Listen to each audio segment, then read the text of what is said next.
just have you give me your first and last name and the correct spelling so I have it on tape. Merl Gorton, Merl Gorton. All right. Now, did you grow up in Spokane, or are you a transplant? No, I grew up in Spokane. This is my home city. So you were, during the Depression, you were just a kid coming out the tail end of the Depression, or? Well, the Depression started in 1929, and that's the year I was born. Depression baby. So I certainly had a first-hand knowledge what the Depression was like. Did you know it was a depression? I hear a lot of kids say, well, we didn't know any different. And that was, all we knew is what we knew. Well, I knew because in the first part of the Depression, my dad worked for the United States Forest Service. So there was a regular check twice a month. And then he had rheumatic fever, and then all of a sudden we had no income. And my mother went to work on the WPA because my dad had been ill. And later, through my dad's efforts, we had a large house, and they did some remodeling, and we turned it into a boarding house. And so during the Second World War, we had boarders in that boarding house, and many of them were young men from the Navy. And what happened was that the government during that time was short of people in the slaughterhouses. And so they would give these people a 90-day leave to come into the city of Spokane to work in Armour's or Karsten's or one of the slaughterhouses. And those young men would live at our house while they were doing that. And so we got to, fact is, one of them was even on the B-25s that were stationed in Spokane. And there's a possibility he all of a sudden disappeared one day, that he was on Doolittle's raid over Japan. Wow. So you were, how old were you at this time when you were boarding people at your house? Well, I was between 10 and 11 years old. You might be interested in how I learned about how the war started. Yeah, well, how did you learn that? My dad and I were sitting and listening to a little Silvertone radio, which was made by Sears. It was about 6 inches like this, and about 5 inches high. And we listened together to H.V. Kaltenborn. H.V. Kaltenborn announced that Pearl Harbor had just been attacked, and we heard a knock on the door. Dad went to the door, and here was a Jehovah's Witness who wanted to talk to him. My dad grabbed him by the arm and says, "Get the hell in here. Shut up." And we finished listening to this account by H.V. Kaltenborn. So we knew we were at war. Interestingly, my dad and I had listened on that radio to Churchill's speeches, and also had listened during the phony war when we heard the German soldiers singing in the trenches in Europe. Of course, you had the way that the short wave radio system worked. The volume went up and down, but it was interesting. My dad was very much a student of history, very interested, and so we heard those things, and I listened with him all the time to that. So was he, it sounds like he also imparted this love of history onto you. Oh, absolutely. My dad never went to the library, but he would send me to the library.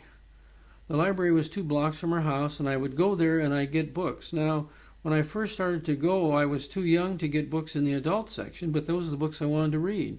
So I'd get 3 or 4 books for me out of the kids section, then I'd go pick out my dad's books, and also Time or Newsweek magazine, take them home, and then we'd swap them for a week and read them all. And so I can remember reading about China, and I read a couple of books by Churchill when he was talking about the possibility of this terrible war coming on and everything else.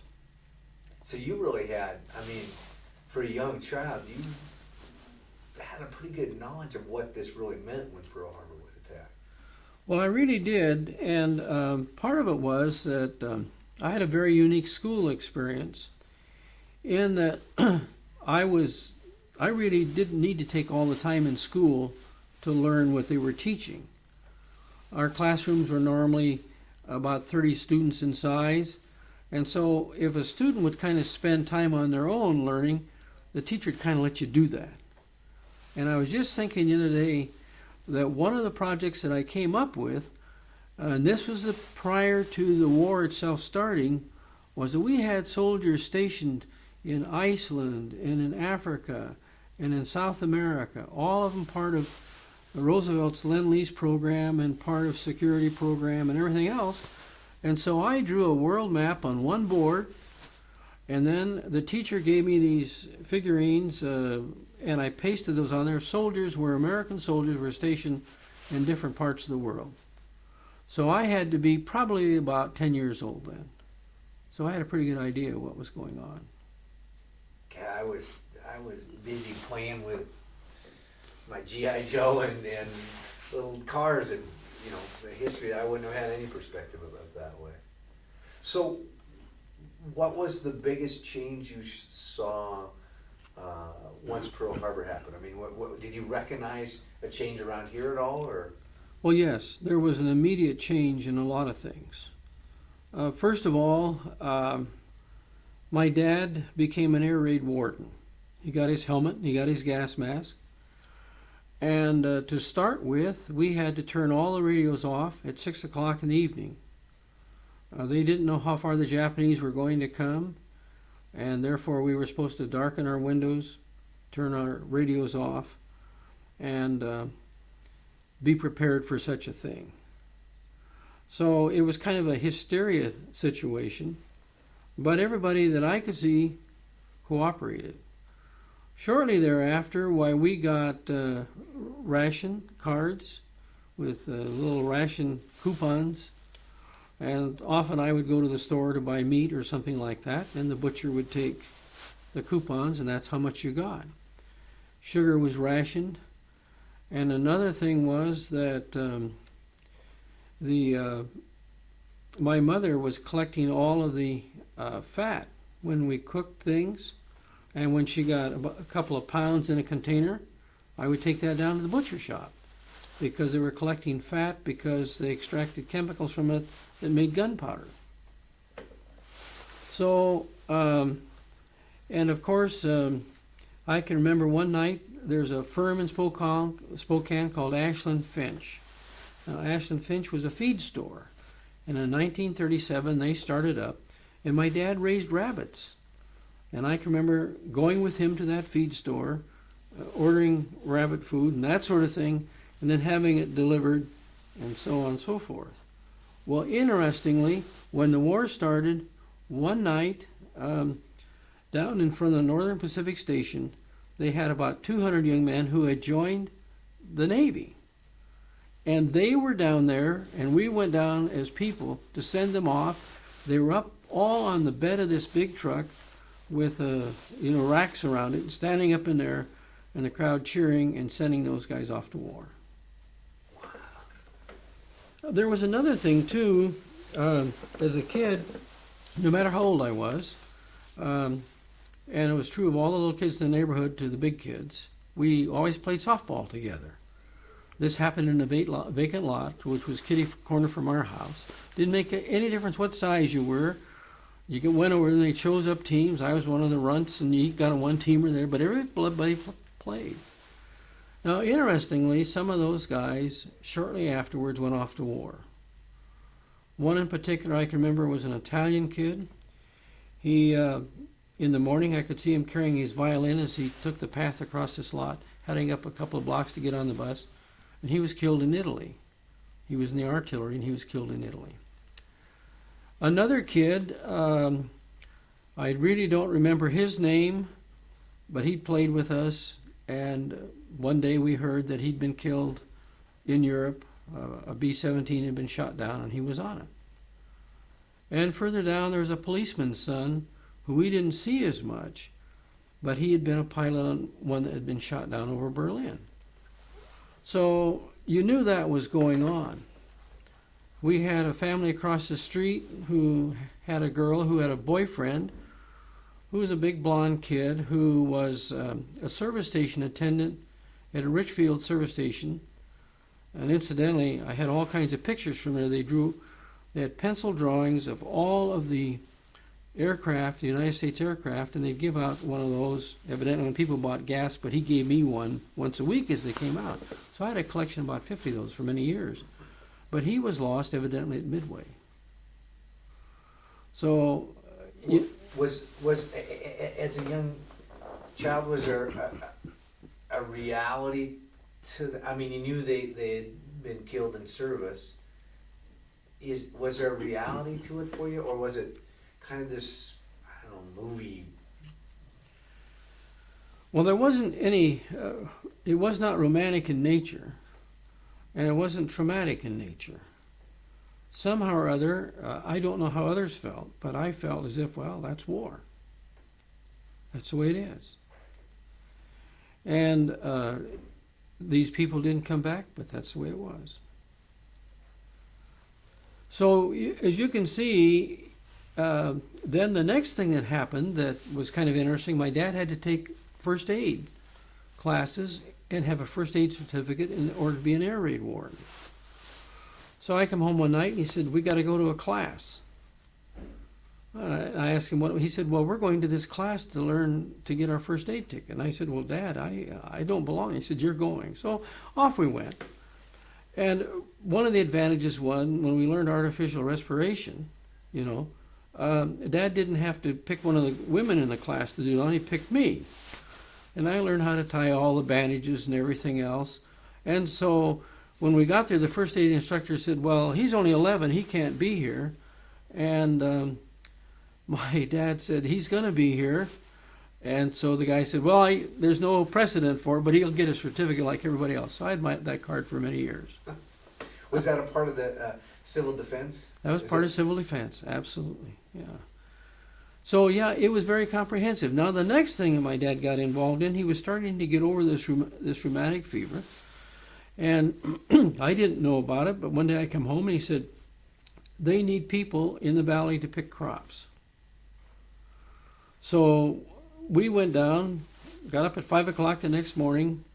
The bus came at a stop on Sprague Avenue. We got on the bus. We went out in the Spokane Valley, and we were part of the people out there helping to harvest these beans for crops, because that's just what you did. Of course, I earned some money that way, and my dad, he was very competitive. He could outpick anybody. And so I was busy carrying, and he was busy picking. And that was because all of the young gentlemen that had gone off to serve, so there's nobody left to... That's right. Yeah. Huh. And then, of course, in our household, being in this boarding business, some of these young men were going to leave us and go off to war. Other people were involved in defense industries in the city of Spokane. One of our boarders was involved at the aluminum plant, out at Meade Aluminum Plant. And so when you ask, did you see anything, did the war make any impression, was it there? Oh yes, it certainly was. I can also remember another situation. The armed services came into the high school, and I was in Rogers High School, and it had been my sophomore year. And they gave physicals to all the juniors and seniors. Came in one day, and everybody went there, and they took their physicals. And I don't know, they didn't enlist anybody, but I assume for basis of records, they had kind of an idea of what would happen when these people were brought into the armed services. Wow, so they're looking ahead. I mean, they were looking ahead. There was a mobilization I don't think that anybody comprehends how great it really was. Now, I remember one instance which was kind of interesting. I worked in a drugstore down on East Sprague as a soda jerk, you might say, and also waiting on people. And one day people came in the store and said, there must be one of those Japanese balloons up there. And they were actually going out and standing in the middle of this paved street and stopping traffic to look up there. Now, what had happened was the Japanese had launched balloons from Japan, and these balloons had some kind of incendiary device on them, and supposedly they were going to land in our forest and set our forests on fire. Well, after a while, they figured out it was Venus.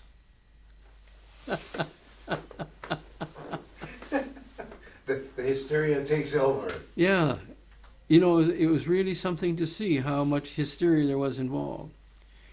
In junior high, we were all in wood shop. And we went in one day, and the shop teacher outlined for us that we were going to make models for the Air Force, the Army Air Force. Now, these were going to be made of all of our models plus other models of German aircraft and Japanese aircraft to teach gunners how to identify in their gunnery training. So here we were, kids in this shop, all making these different airplanes for that purpose. Boy, did you kind of feel we're doing our part? I mean, did the patriotism come down to that young of an age? I don't think there was necessarily patriotism. You know, I think everybody was very much of an American, no question about it. But if you notice with the people that you've interviewed, they don't say necessarily that they were patriotic. They felt that way. They just did it. And I think that applied all the way down. Now, another time, we noticed some airplanes coming into Spokane. And my dad said, "What are those, Japanese aircraft?" And I looked at him, I said, "No, Dad, those are B-24s. Now, there was another situation that occurred. The Armed Services in Spokane decided to put on a demonstration for us. And not too far from here, on Northwest Boulevard, there's a natural amphitheater. And so a large portion of the city of Spokane drove out there to see it. And it was supposed to, and you looked down into an area, and there were pine trees down there. And it started off with two aircraft flying by this large crowd. I don't know, probably maybe 50 or 60,000 people. And all of a sudden, the aircraft that was behind caught up with the lead aircraft, and its propeller just started chewing up its tail. And you could see the aircraft that was chewing up, you could see its engine and fuselage kind of crumpling like this. So they crashed right in front of us. And everybody sat there. In about 20 minutes, they came out and said, well, nobody got out. The pilots and the gunners on each ship were killed. And we cleaned things up, and we're going to continue the demonstration. So it demonstrated kind of a reality about the situation. People were willing to accept that was the danger of what happened, and that's the way it was. Let's get on with the demonstration. Huh. A real business. Oh, yeah. I didn't hear any wailing or crying or why are they doing this? They just sat and waited until the demonstration started again. Wow.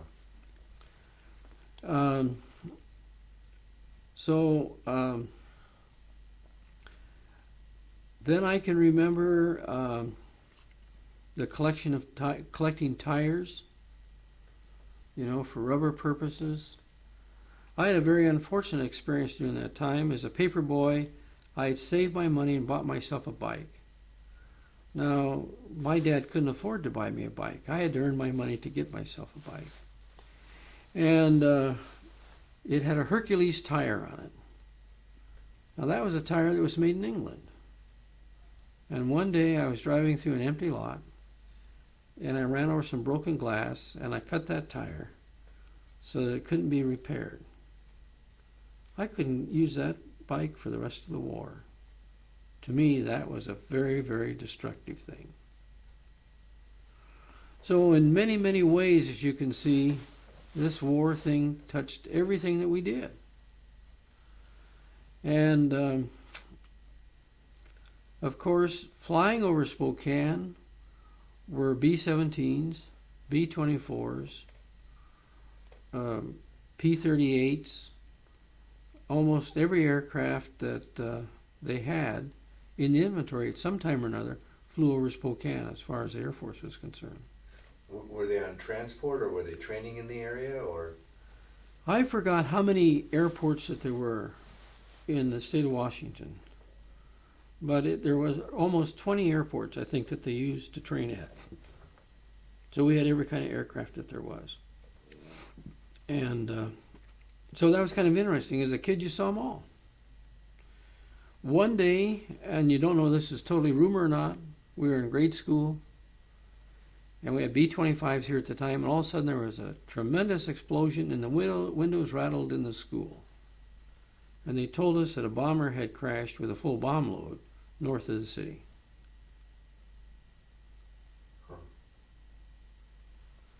Another thing that you noticed, too, was in the fact that, now we certainly didn't have a car, but a friend of mine, his family had a car, and of course there was gas rationing stamps.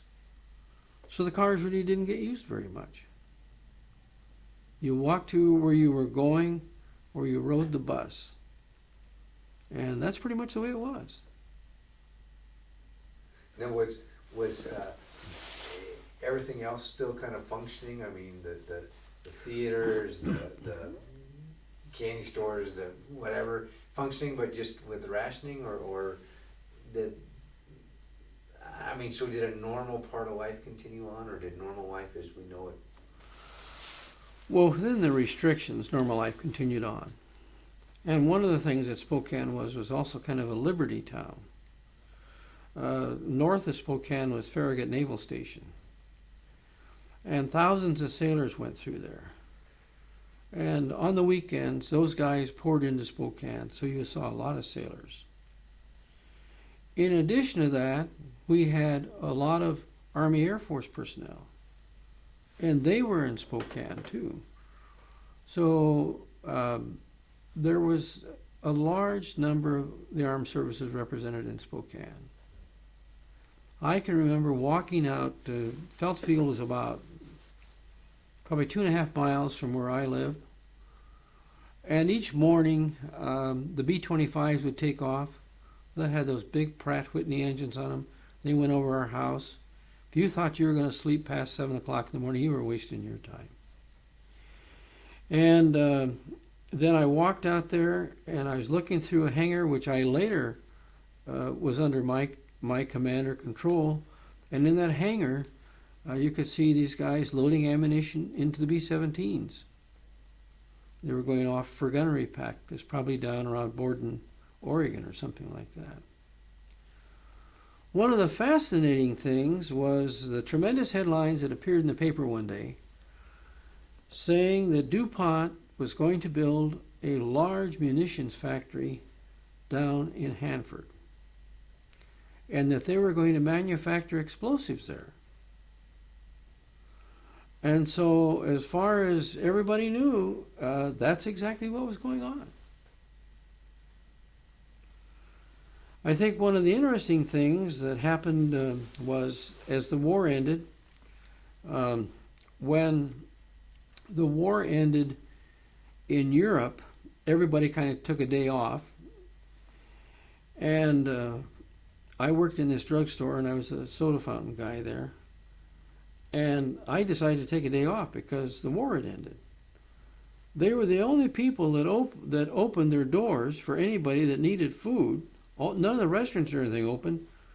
So he was very upset. He and his wife made milkshakes for as long as they had ice cream all day long. They were upset with me. But I think it was kind of interesting when the war was over in Japan, we got the announcements about the nuclear weapons, about the terrible explosions, somewhat of an estimate as to the size of this explosion, and the fact that Japan was going to surrender. There had been some talk in the news about what was going on, whether Japan was going to quit or Japan was going to fight, and so on and so forth. The same confusion you can find in historical documents. And then the war ended. Now, I was really looking forward to going downtown and participating in the event. But my dad had just, shortly before that, had purchased some acreage out in the Spokane Valley. And we were starting to build a building out there. And he said, you know, when the other war ended, he said, people did a lot of damage. They did a lot of things. He said, you're going to go out there and spend the night out there. So I got on the bus, went out, slept the night out there alongside of a lumber pile. So that's what I did when the war ended. Protected from all those hooligans that. Yeah, there I was out all by myself out there. Everybody else was in town. Were there big celebrations here in town that you know of? Well, I was told that there were. Where did your dad go? If he sent you out there, where was your dad for that? Well, he was home. Oh. Well, you know, he was. My dad was probably in his mid-50s. He was a very reserved sort of person in that sense.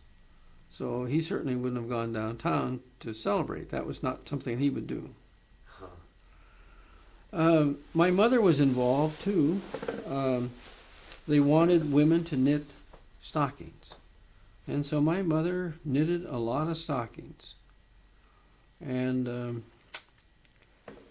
I guess having lived through a couple of other wars, you never saw the completeness of everybody's involvement in the war that you saw with this one.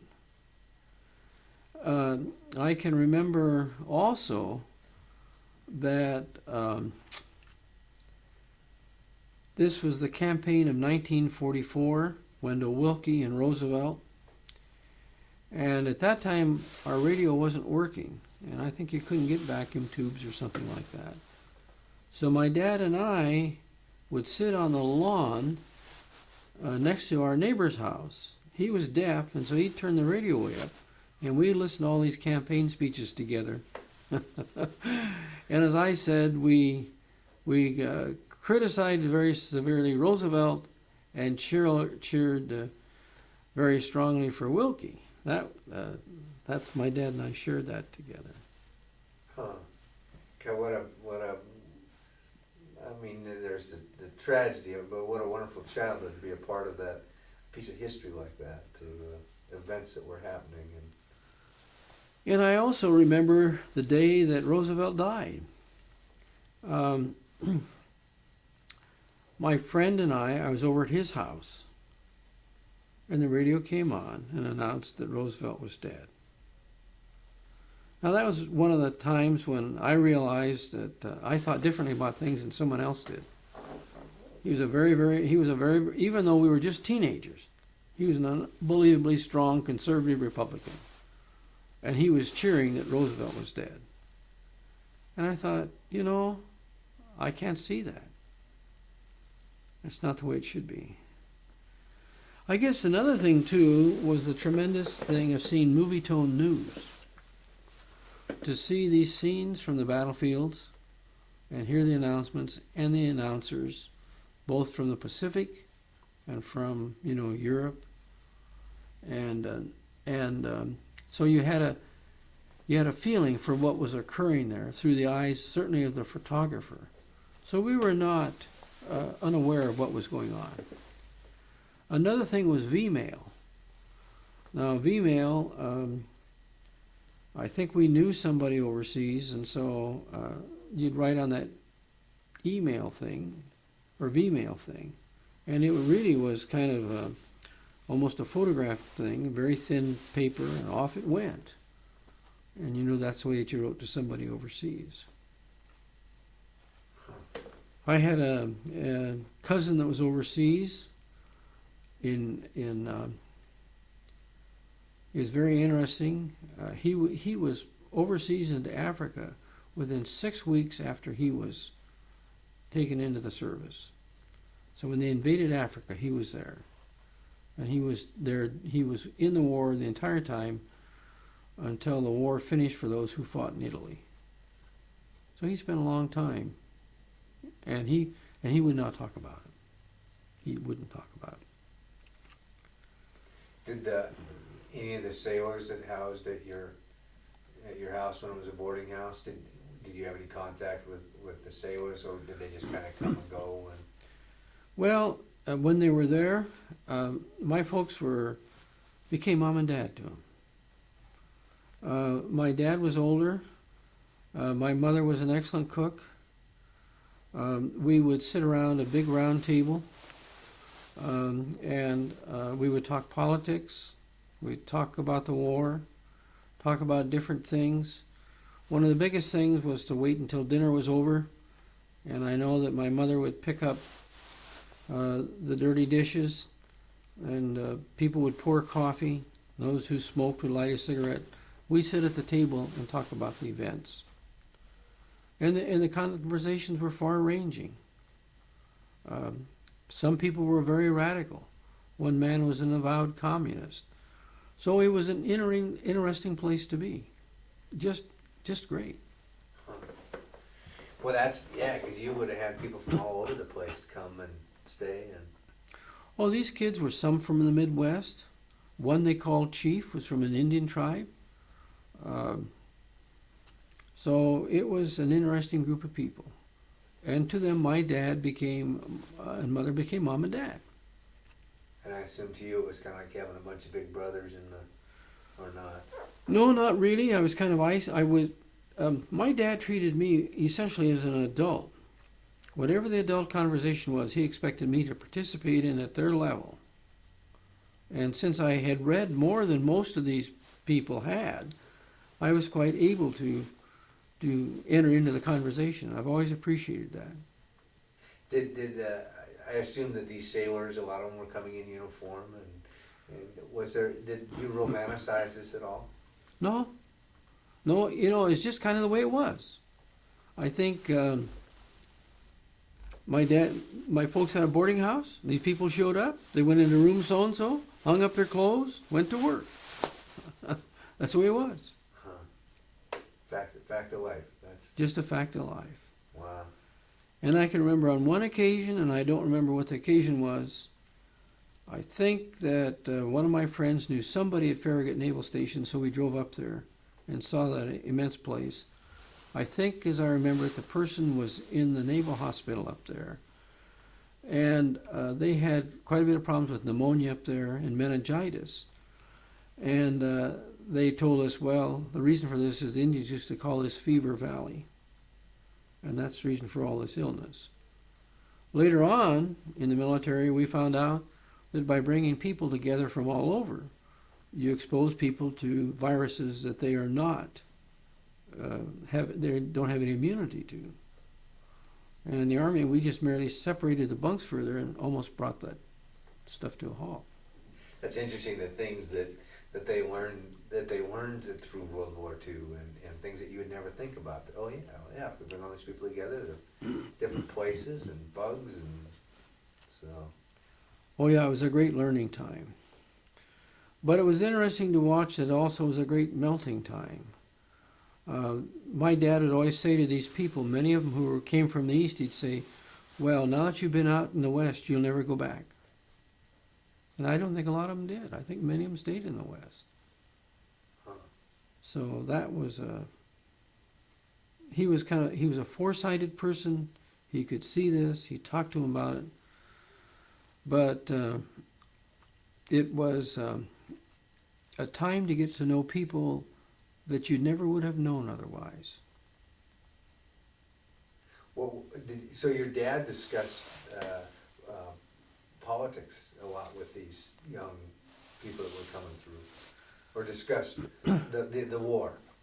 Well, they discussed the war. The people were of varying ages. Some were middle-aged. Some were these young sailors. There was quite a different age group there. And so it was interesting to see the topics that they were willing to discuss and everything else. And I think my dad helped create the environment for it, that dinner table thing. People could talk. People wanted to talk. You didn't have the interruption of television. You didn't have something else to take your attention away. People wanted to socialize. These people were essentially away from home. This was their family for that period of time, and they wanted to talk. And so, as a consequence, they did, and I think they enjoyed it. Do you remember your dad's response to this devout communists? Well, we had a very, very interesting thing in that I guess I was maybe 12, 13 years old at the time, and this man's name was Jack, and we had a bathroom upstairs that was fairly large in size, And Jack would start to say things in favor of communism, the philosophy of communism, and I started to say things against what he was saying and to express my concerns about how important democracy was and capitalism, so on and so forth. And these guys would sit around and watch us doing this. And it would go quite late in the night some nights. This wasn't just one time. Happened several times. And my mother told me later on, she said, I tried to tell Dad to get up there and tell you guys to shut up. And he said, and he called me Sonny. He said, Sonny is having the greatest experience in the world. Now, one of the young sailors was with us his 90-day period of time, and he had sat up there and listened to this. And Jack would take these guys aside and try to convince them to become communists. And he said, he got me aside one day, he said, Merl, he said, I'm getting ready to leave and I want to express my appreciation to you. And I said, what's that? He said, well, when Jack first talked to me, communism sounded so good. But when I listened to your counter arguments upstairs, I'm leaving here with the understanding that they're not good. So that was a marvelous experience, all related to this war. It was interesting to watch Jack switch gears, if you will, when it appeared initially that Russia and Germany had signed this pact. And boy, all of a sudden, Germany was just fine. And then when Germany attacked Russia, now Russia was now an ally of the United States. And this was just fine. You could watch this thing, whatever the party line and whatever it was that he got it changed just like that and didn't seem to make any difference. If that's the way it was, that's the way it was. Huh.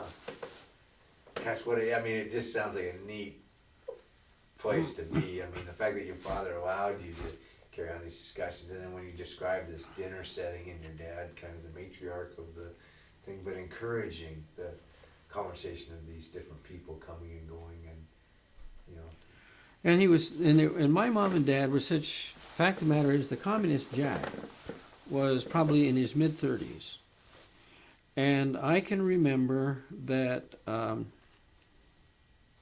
he called my dad, called my mother, Mom. And then after he lived in our house the longest of any boarder, and he had met this girl, and he was dating her, and then he came pretty soon. He said, I want to get married to her. And he said, Mom and Dad, I want you to stand with us. wow. Huh. God, what a neat. And he came out of the mining area of Idaho. His dad had been there through all the trauma of the strikes and everything else that occurred in the 30s and 20s and so on and so forth. And it's from this that he got his communist ideas. What? So, as you grew up, do you remember where you were when you heard the bomb had been dropped, and what that meant to you? Well, I don't know the exact location where I was at. I know the headlines were big on the paper. I'm certain it came over the radio. And to me personally, it just looked like they really had a real good explosive, and it worked. The war, there was no question but what the American leaders had said, we want the war to end. They had talked repeatedly about unconditional surrender. That was pretty clear. And the war ended and Japan surrendered unconditionally. That was what they were going to do. So I was about 15 years old, I think, when the war ended, 1945. I'd been about 15. The fact is, I just turned, I think, 16. And so what they set out to do, they did. Did the rationing and all that instantly end, or was it took time? Well, I remember that my friend, who now had gotten his driver's license, we went out and all of a sudden you didn't have to give ration tickets to get gasoline. We got in and we drove all around there one day. Filled the car up and just drove. It was like freedom had occurred. And his dad, incidentally, was a conductor on the railroad. And I don't know how many hours he worked, but his dad was constantly being called to work the freights, Spokane being a center of the railroad industry at that time. And at those times they had call boys. And what would happen, they'd come to the house, knock on the door and say, you know, you've got to come to the station, it's train's leaving, you're going to be on it. So it was constantly happening to his dad. And his dad worked unbelievable hours during that time. So were some of the trains, because I know that they had to move a lot of people with the trains and oh, absolutely. Trains and, oh, yeah. So was that a lot of what he was doing? Well, he was a conductor mostly on freight trains, I believe. Yeah. But they were constantly going, and there were only so many people to do it, and he was one of them.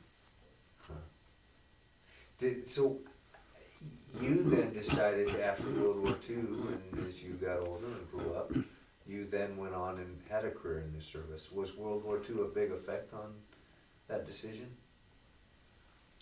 Somehow or other, when I used to read books during this period of book reading, I read a lot about West Point. And so I also learned that West Point required good mathematicians. You know, it's primarily an engineer school, and I'm not a good mathematician. But my dad was a member of the American Legion, and he got the American Legion magazine.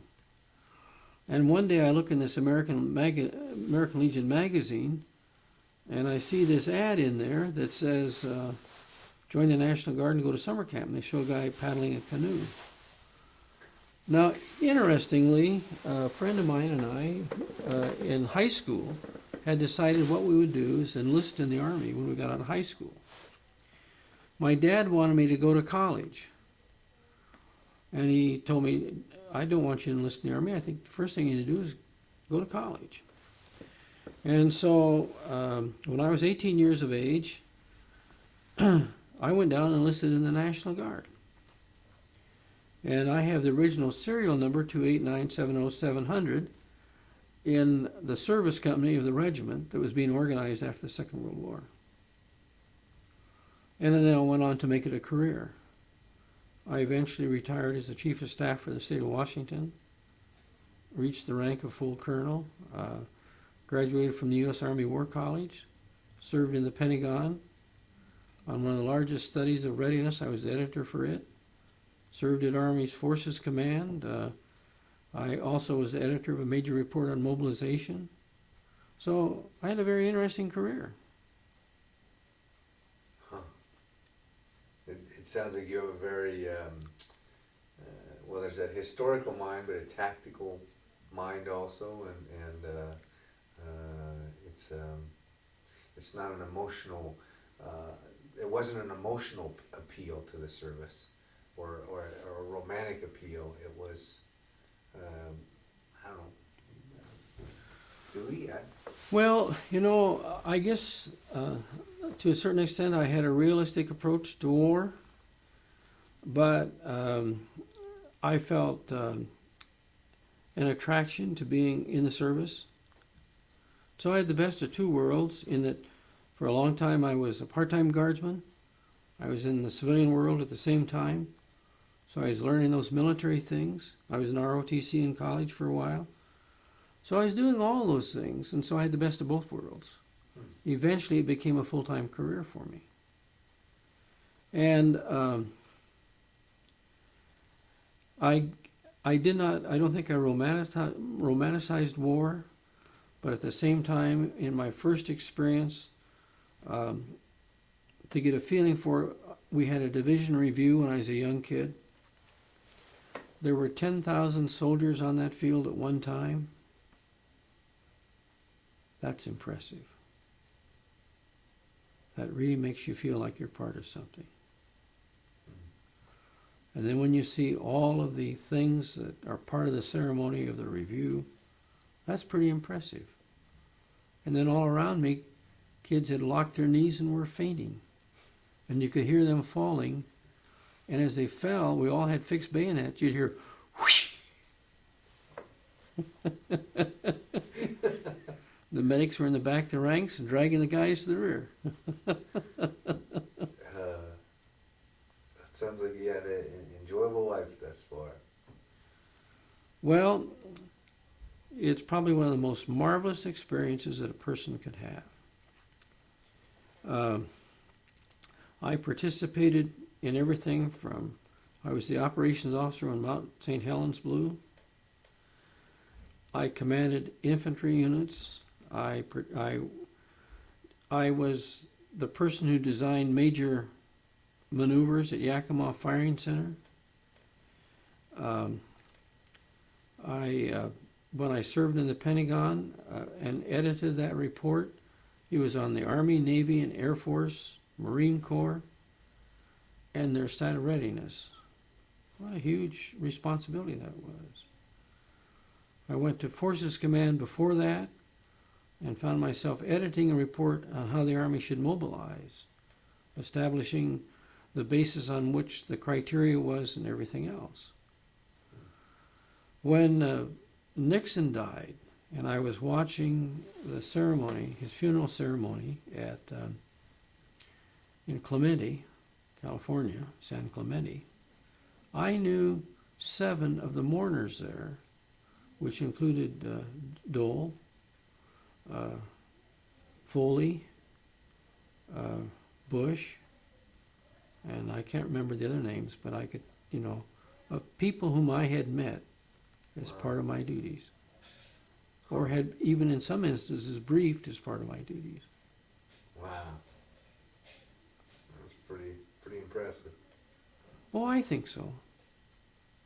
I think it's pretty good for a kid who started out in Spokane in a family with an immigrant mother.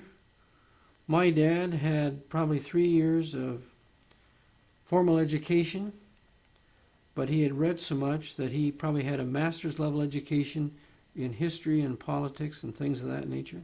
Very keen observer. He could have been a millionaire many times over. He would sit in front of these $64,000 questions and things like that. He knew most of the answers. Just a humble man, though. Yes, and a man of integrity. Absolute integrity. My mother came over, 24 years old, from Poland. And she came to the United States not knowing any English or anything else like that. She also had limited education, but you've never seen such a patriot. Flags always flew at her house, clear up until she was 90 years of age when it was time to fly the flags. She never missed an election. She didn't like Democrats. She liked Republicans. She'd sit in front of that TV and say, "I don't like him."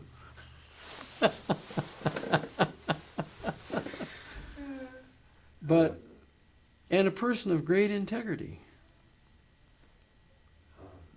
So you watch this, she had lived through